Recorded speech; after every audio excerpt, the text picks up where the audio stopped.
Good afternoon, everybody. I hope you're enjoying this event as much as me. It's wonderful to meet other Android developers. My name is Oscar Salguero, and I am the senior Android developer at beamverified.com, just a few blocks away from here. And today, I am presenting Sentinel, which is the first home security robot powered by Android Things. If you went to one of the code labs with the Google guys for Android Things, you already have the basis to create one of these. And to be honest, I never did the first code labs where you only plug in a couple of LEDs and cables. I went directly to the deep waters. So you'll do better than me if you get into Android Things. So let's get started. This is today's agenda. First of all, I'm going to give you a little demo of Sentinel and tell you the things that it can do. Then I'm going to tell you about the motivation that I had to create this. I'm going to go through the hardware components so you can get familiar with them and maybe buy them and build your own. I'm going to talk about the software. I have created a library that's going to make it easier for everybody else to create Android Things devices with moving parts. So you'll see that. Also, I'll show you the roadmap that the Android is going to have. The Sentinel is going to have. And I will give you some tips that will prove really valuable for IoT beginners, things that I've gone through that are going to save you a lot of time. So let's get through the demo. If you see Sentinel on the stage, it is basically like a tank-like platform, and it has its own power source, which is a power bank, and it has 4 DC motors that allow it to turn around, go backward, forward, left, right. It has also a camera that is mounted on a pan tilt bracket, so it can go around and follow targets if you are controlling it. It also speaks. My IP address is 10.114.100.51. It also has a microphone, so in the roadmap you'll see that I want to build in Google voice actions on it. Obviously, it has Bluetooth. It also has Wi-Fi, and it's connected to the internet. Obviously, I have an app, an Android app that I created to control it, and also to see the pictures that it takes. I can also control it with my phone. This is the phone here. It takes continuous screenshots to show me what it's looking at. And right now I am controlling it with the app. And this is over the internet. The commands are on a Firebase database. So everything's getting logged.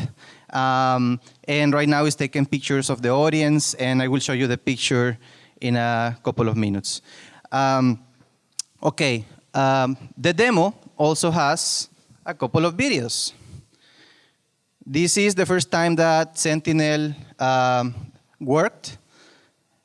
And basically, it's just a 5-second video. So you can see I was super excited. That's the first time that I was able to control it.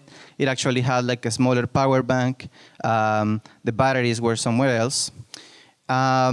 This is something that is also really cool about Sentinel, that my dog can fetch tennis balls that Sentinel passes him. So if I am not home, I can use Sentinel to entertain my dog and also to see where he is. So now the motivation, why did I build this? So when you are working 8-10 hours a day and you're away from home, you want to have some sort of connection to your house, and even more if you have pets. So you basically go and buy a Foscam or a Nest Cam or something, right? Like a connected camera that you can see through an app. But most of these cameras are expensive. They have monthly fees for the surveillance services. You want to have a camera on each room if you want to see what's happening on each room of your house or apartment. These cameras have a lot of security issues. Not long ago, a group of hackers used cameras like the FOSCAM one to create DDoS attacks to websites. So these cameras are hackable. The setup is complicated. And if you haven't configured something called DDNS or dynamic DNS, you can see anything when you are outside from your house, right? You can only see them in your LAN, but you cannot see them on a WAN. Also, there are some OEM apps from FOSCAM and other manufacturers that are not reliable, and they crash, and so I face that kind of issues when I have my cameras. Another problem is that these cameras are dumb, right? They don't talk to another home devices. They still send you email alerts when something has happened. For example, some cameras can detect movement or loud sounds, but they send you an email as an alert. Also, the alerts that they send you are really, really silly. Like maybe a leaf outside, moved because of the wind, and the camera picked it up through the window, and you're getting these nonsensical alerts that are just a waste of time and a distraction. There's no face detection, no facial recognition. Nest is, coming up with some cameras that have that, but they are really new, and again, they are really expensive. Also, they don't classify images, so they can really annotate what is on the frame of the camera. And if they cannot find your pet, right? If your pet walked out of the frame of the camera, out of the vision of the camera, there's no way to find him. If it's a cat, what if the cat is like at the top of a drawer or closet or something? You won't have any way to figure it out. So yeah, that brings me to that pets move a lot from room to room, or they go outside. Another thing that I wanted to do was able to throw a ball to my dog, in the middle of the afternoon, so he's not depressed and laying down super sad. You can keep an eye on the kids if you have kids. You can see if a delivery arrived. You can go and actually drive to your the bowls of water and food of your pets and see if they have food. And maybe call somebody home or send a text message to somebody that is home to tell them, hey, feed my dog or give Fido some water. So yeah. Now, I'm going to start speaking about the hardware to get you excited about all of the components. All of the components are off-the-shelf components. I only 3D printed one of them, which is the orange column that holds the pan tilt bracket for the camera. It was not difficult to do it. I actually found the 3D model online. I sent it to a company called Shapeways, and they mailed it back to me in 3 days. It was like $19. But the Rover 5 platform, it's a robot platform that is really sturdy. It's like a tank, right? So it can actually cross from tile floors to wooden floors or carpets. It can go on the grass. It can go on concrete, sand. And those are the surfaces that I've tried it so far. I don't know how it's going to do in the snow during the winter, but we'll see. I am sure that it's going to be fine. So I picked this platform because it's really popular, and it's just $39. Then, of course, the Raspberry Pi that has Android things on a 32 gigabyte SD card. It was pretty easy to burn the image from Android things into the SD card using a software called Etcher. With Etcher, it was a breeze to burn the image from Android things, and it was up and running in 5-10 minutes. You can connect a monitor to this, but it's not required. Sentinel doesn't have any visual feedback, only voice, right? So it doesn't have any screen. But when you're developing and debugging, you may want to connect a screen to configure some stuff, or to see if it's connected to the network or something like that. On the top of the Raspberry Pi, we have something called the Adafruit DC and Stepper motor hat. These hats are designed to be stacked at the top or on the top of the Raspberry Pi. So this is something that is really, really cool. That hat is only like 17 bucks. And you can go to adafruit.com and buy it there. And there is practically no soldering involved. You just have to solder some heaters, some pins. If you were creating your own motor hat yourself, you will have to solder a lot of components like resistors and breakout boards and stuff like that.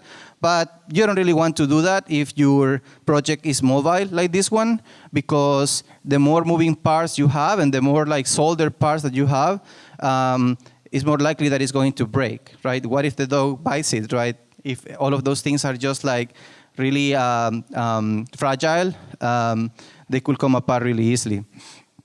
Now, on the top of the DC motor hat, which is the one driving the motors from the Roverfly platform, we have the 16-channel servo hat, and that one is actually used to control the servo motors that turn around the pan tilt bracket, and also like can move the camera around.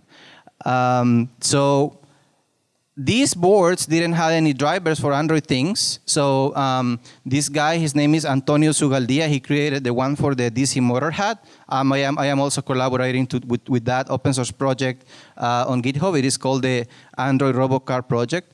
And I created the driver for the 16-channel servo hat.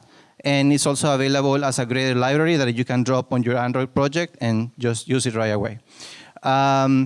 There's also the camera, the Raspberry Pi camera module version 2, which is 8 megapixels, is decent enough to give you very good images. Sometimes you have to scale down the images for saving data or like making them upload faster to the internet. But this is a really good camera. There are other cameras that you can use that have night vision. Actually, that's like an upgrade that I want to do, like have night vision on it. Also, we have the pan tilt bracket that I got from Spark from Electronics. It comes disassembled, and it takes like 15 minutes to assemble it. Basically, you need 2 servo motors and the pan tilt bracket plates, basically. And next, we have the only part that I 3D printed that I made to order is the camera mount. And this one was really actually, as I said, I just found it online. I saw that it fit perfectly with the servo motor that I was using. And I ordered it, and I got it back via mail in 3 days. I am also using an 8-bit2 Bluetooth controller. And with this controller, I can basically move it around, move the camera, move the robot. I have configured some other buttons to lower the volume, to up the volume, and to request Sentinel to tell me its IP. Sometimes when you are debugging and working, it's nice to have a speech-to-text so you can get feedback from it, especially if you don't have a screen. So the last but not least is to have an Android phone so you can have the app to control it and see it when you're not home. And some other stuff, right? Like it has built-in stereo speakers that I torn apart, those cheap speakers that you can get from Amazon for $7. It has an USB microphone. The power bank is a 30,000 milliamp power bank that lasts like a day and a half when I just leave it at home. And the motors are actually powered by 6 AA batteries. And then you need some cables, some screws and nuts and stuff like that. So that's the hardware. And everything is off the shelf. Altogether, it was like $175. And I mean, just the Nest Cam is like $400. Like a decent Fos Cam is maybe 70, 80, depending on the model. So for $175, you have basically a robot that can go to any room in your house and keep tabs on what's happening there. So I'm an Android developer, so I had to do everything with Android, right? I'd use Android Studio 3.0, the beta version that it crashed a lot, but it has been improving lately. On beta 6, it's super stable. So I recommend that you use that one instead of the old one. The Android Things developer preview, Sentinel has the 4.1 developer preview. Yesterday I was playing with like a separate Raspberry Pi that has developer preview 5.1. And of course, Antonio's library to drive it was really important in this project. Another thing that is really important is that I am not paying for any cloud service. Everything is basically the free tier that Firebase gives me. When I take a picture, it goes to Firebase data, and the picture is saved there. The commands are sent via a Firebase database synchronization. The login from the app is basically Firebase authentication. When it sends me push notifications about motion alerts or loud sound alerts, those are Fire Cloud messaging notifications. I am even using the source code repository from Google, which is free. All of the source code is there. And remote configuration, because if, for example, I want to control the quality of the pictures, and I don't want to compile a new version of the app and push it into the Raspberry Pi, I just can go to the Firebase remote config settings and change the value of the picture images resolution there, and it's going to be automatically taken by it, and I save a lot of time recompiling, connecting cables, connecting to the Wi-Fi, etc. So now this is how you declare the software, the Java code that drives the motors. It's super easy. Basically, the Raspberry Pi has something called the I2C bus, and that has an address. And as you can see in the code, that address is 12C1, and that's the I2C bus address. The motor hat is connected to this I2C bus, and it has its own address, which is 0x60. And it's basically just another Java object. You just declare your motor hat, which is the whole thing, and then you declare each one of the motors. Like in this case, I have 4. You could have made like a motorcycle and only need 2 of them, right? Back and front. But in this case, I have the front left, the front right, the back left, the back right. And this is how you initialize these Java variables, right? Basically, it has a constructor, the motor hat, that receives the I2C bus address, and also the motor hat I2C address. And then you declare each one of the motors, and you add them to the motor hat in order. And that's how you basically create an instance of each one of the motors. Then if you want to drive them, it's super easy. They have methods. They have a method called run, and they have constants that you can use to move it forward or to move it backward. So let's say that you want to move forward, which will be basically this action.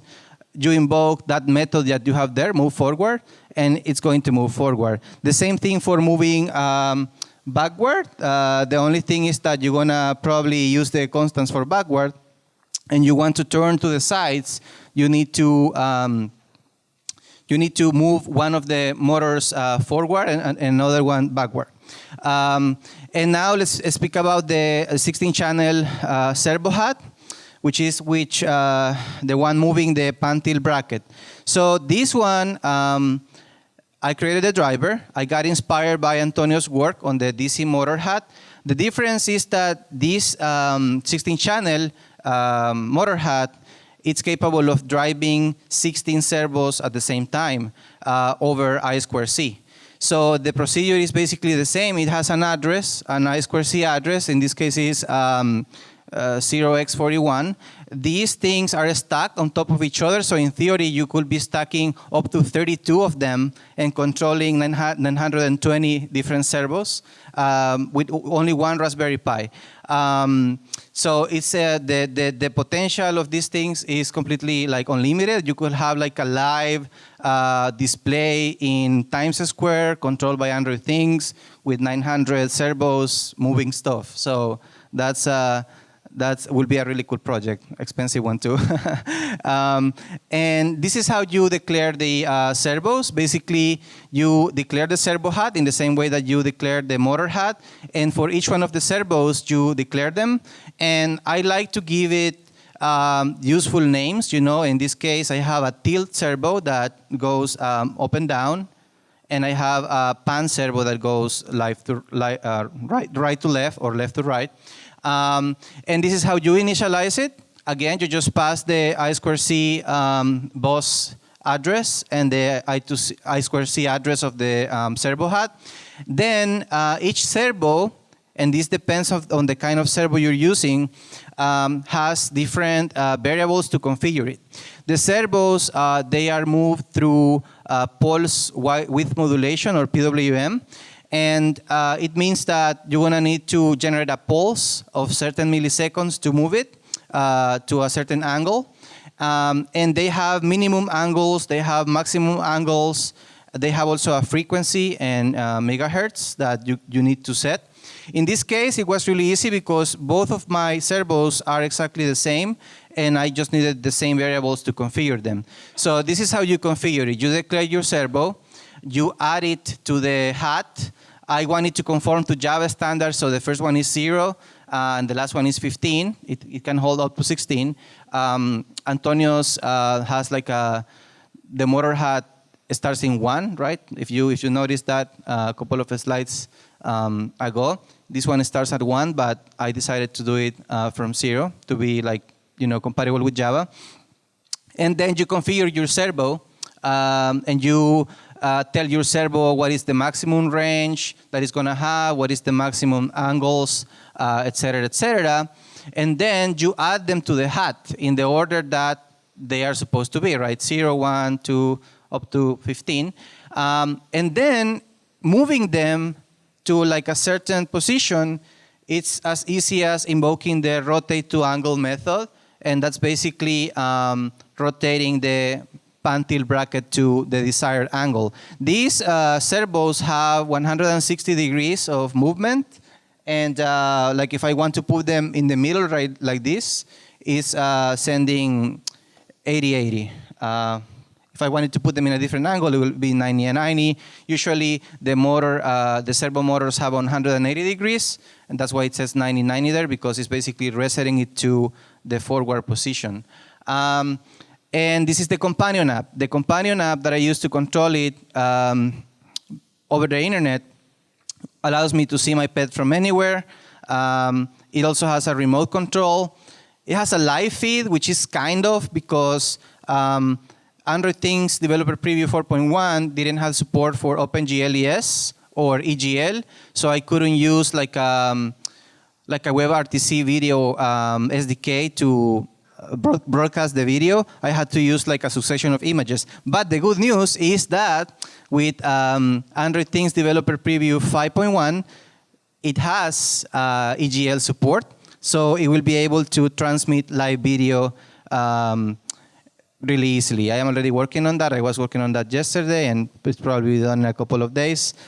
So I get motion and loud sound alerts. You can see on the second screenshot of the app, I get motion alerts. They have the little guy running, and I get sound alerts, which is the music note. And also, I am able to have like a image history, and I can delete the images that I don't want, et cetera, et cetera. So yeah, like all together, building Sentinel and the app, it took me like 100 hours, a couple of weekends, a couple of hours after work. Now, I'm going to give you a few tips, things that I went through and I suffered, and these are like time-saving tips for people that is getting into IoT and Android things. So first of all, draw a sketch or diagram of your idea first. You're going to figure that there are things that you don't need, there are things that you do need. So drawing a sketch is something that really helps you. Then also write down a list of materials, because at the beginning I wanted to have something like a missile launcher and stuff like that on the side or the top, but that wasn't really needed, so I took it off the list, and and it also saved me some money. Also, you have to research about the technologies, go to the Android Things website, read the documentation, learn about the APIs and protocols that you're gonna need. Also, do some research about the parts, because as I said before, I could have gone the difficult way and have a breadboard with a bunch of breakouts and cables and resistors and build the DC motor driver myself, or move the servo hats with all of those different components. But Googling, I went to Adafruit and I saw that they had this. It was compatible with the Raspberry Pi, so it was, very straightforward to get them.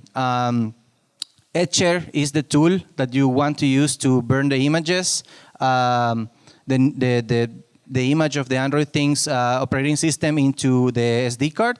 It's really easy. You just move it to your applications folder, then you give it the image file, you plug in the SD card, and it's going to be done in 5-10 minutes. Then also learn to love the ADV, the shell commands, and make a command data sheet, a cheat sheet, because all of these commands that you will be sending it over the ADV shell, you don't want to write them, all over again. You would probably use the same command, so you just make your cheat sheet and you just copy and paste them from them. It's going to save you a lot of time. Then I recommend you to use a speech-to-text to get feedback from your project. You can always connect any kind of speakers to a Raspberry Pi, and it will give you feedback. Using the speech-to-text SDK from Google is just a couple of lines of code, and it saves you a lot of time. Also, go to GitHub and clone and run and analyze all of the code that is there. That is going to open your eyes, give you ideas, et cetera, et cetera. Don't be afraid to ask questions in forums from Google, Stack Overflow, stuff like that. As I said before, I never did the code lab. That is really basic. I just jump into the water, and then when I was stuck into something, I asked questions in Stack Overflow. YouTube is a great resource for this. There's people that has more time than most of us that actually builds the projects on steps in videos, and you can see those videos and you can learn a lot of things. Then obviously you have to learn a little bit about current and voltages and circuits so you don't burn them when you apply power to them. You need to know that some of the circuits need 5 volts, some other circuits will need 11, 9 volts, etc. So learn about that and you won't burn anything. Also use rechargeable batteries. That's going to save you money. You got to be a little bit green, right? You don't want to be just buying AA, AAA batteries a lot. Always have a USB keyboard. I actually have one in my bag, and I also have a USB mouse, because sometimes stuff might happen to the Raspberry Pi and you will have to connect the keyboard to figure it out. And also you will need an HDMI cable. I have it there. And for example, if this thing wasn't working and my talk was about to start, I will go borrow a computer monitor, connect everything together and debug it and solve the problem, right? So if you are into this, don't, only have a wireless keyboard, because you won't be able to connect it to the Raspberry Pi just like that. You always must have wired USB keyboard and mouse. Also, try not to burn your fingers when you're soldering the parts, because I burned my fingers a lot when I was soldering the parts. And actually, another advantage of using Adafruit's motor hats is that you don't have to solder that much. You only have to solder 40 pins. So that saves you a lot of time. Now, what is the roadmap for Sentinel? And this is part of the reason I wanted to come to this conference, to learn how to use OpenCV. Yesterday, we had a talk about OpenCV from one of the organizers of droidCon Boston. OpenCV is going to allow me to have face detection and feature tracking. Also, facial recognition can be done with OpenCV and also with TensorFlow models. Real-time image classification can be done with TensorFlow. Voice control can be achieved with Google Voice Actions. And one of the things that I am waiting very impatiently is something called a tiny LiDAR, which is the thing that you have at the top. The tiny LiDAR is going to allow me to map environments in 3D, and it's going to allow Sentinel to drive itself indoors. So it won't be bumping into my furniture, it won't be bumping into obstacles. That thing is really cool, and it's so cool that I want to show you a video of tiny LiDAR. Tiny LiDAR is basically made for Arduino, but it can also be ported to Android things. I will be writing a driver to get all of the output data from them. And that's basically how having a tiny LiDAR at the top of the pan tilt bracket can track objects in front of it.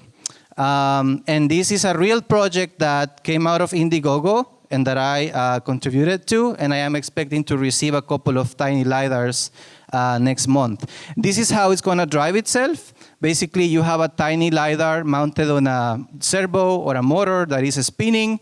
It's the same way that Google is mapping the streets with Google Maps cars. You see that spinning thing at the top of the car? This is the equivalent. These are just $15. So this is great for people that is into this as a hobby, or if you want to be a self-driving car engineer, if you are attending all of these Udacity courses, this is the thing to have. And it's just $15 to get a tiny LiDAR board. So thank you very much. This is Sentinel. This is just the beginning. And you have any questions? This is the moment to ask them. One question for the class you create.